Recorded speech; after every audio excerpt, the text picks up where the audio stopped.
الحمد لله رب العالمين والصلاة والسلام على قائد الغر المحجلين نبينا محمد وعلى آلہ وصحبہ اجمعین۔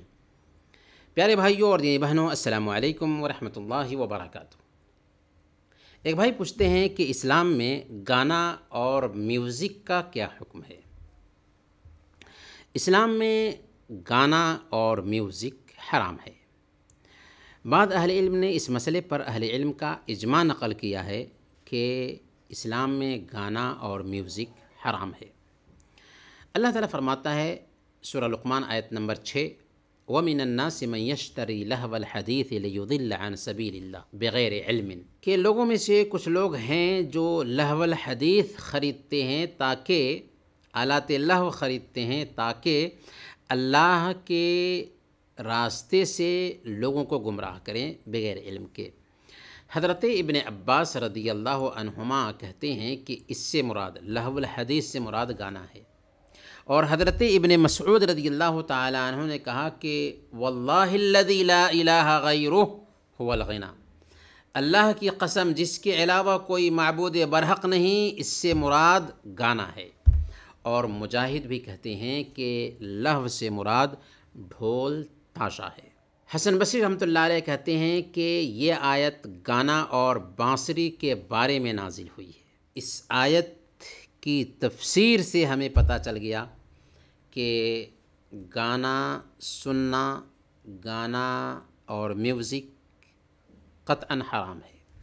اور امام بخاری رحمۃ اللہ علیہ نے تعلیقاً یہ روایت نقل کی ہے۔ اللہ کے نبی صلی اللہ علیہ وسلم نے ارشاد فرمایا، لَيَكُونَنَّ مِنْ أُمَّتِي أَقْوَامٌ يَسْتَحِلُّونَ الْحِرَ وَالْحَرِيرَ وَالْخَمْرَ وَالْمَعَازِفَ، میری امت میں کچھ لوگ ہوں گے جو ریشم، زنا، شراب اور آلات لہو کو حلال کر لیں گے۔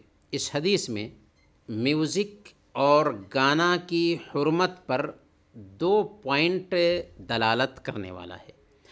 پہلا پوائنٹ یہ کہ اللہ کے نبی صلی اللہ علیہ وسلم نے کہا یستحلون، حلال کر لیں گے، گویا کہ یہ چیزیں جو بیان کی گئی ہیں یہ حرام ہیں لیکن لوگ حلال کر لیں گے۔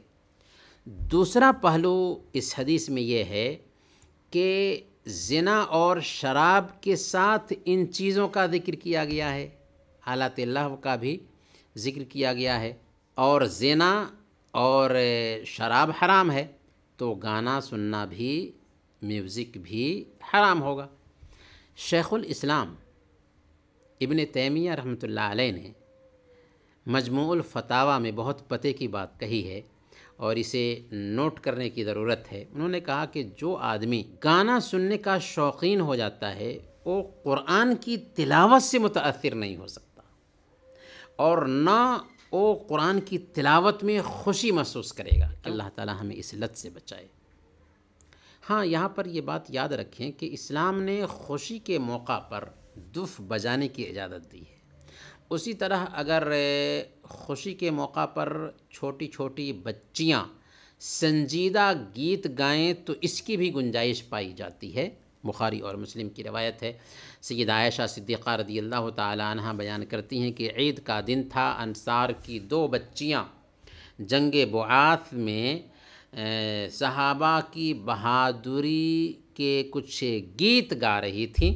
ابوبکر رضی اللہ تعالی عنہ آئے تو انہوں نے کہا کہ امزمار الشیطان فی بیت رسول اللہ، کیا اللہ کے رسول صلی اللہ علیہ وسلم کے گھر میں شیطان کی بانسری ہوگی؟ آپ صلی اللہ علیہ وسلم نے جب سنا تو فرمایا کہ دعہما یا ابا بکر فإن لكل قوم عیدا وهذا عیدنا اہل الاسلام، کہ ابو بکر ان دونوں کو گانے دو کیونکہ ہر قوم کی عید کا دن ہوتا ہے اور آج ہمارے لیے عید کا دن ہے۔ تو اس بات کی گنجائش ضرور ہے لیکن گانا کی گنجائش نہیں ہے، میوزک کی گنجائش نہیں ہے۔ گانا حرام ہے، میوزک حرام ہے۔ اللہ تعالی ہم سب کو صحیح توفیق عطا فرمائے، آمین۔ وصلی اللہ علی نبینا محمد وعلی آلہ وصحبہ اجمعین۔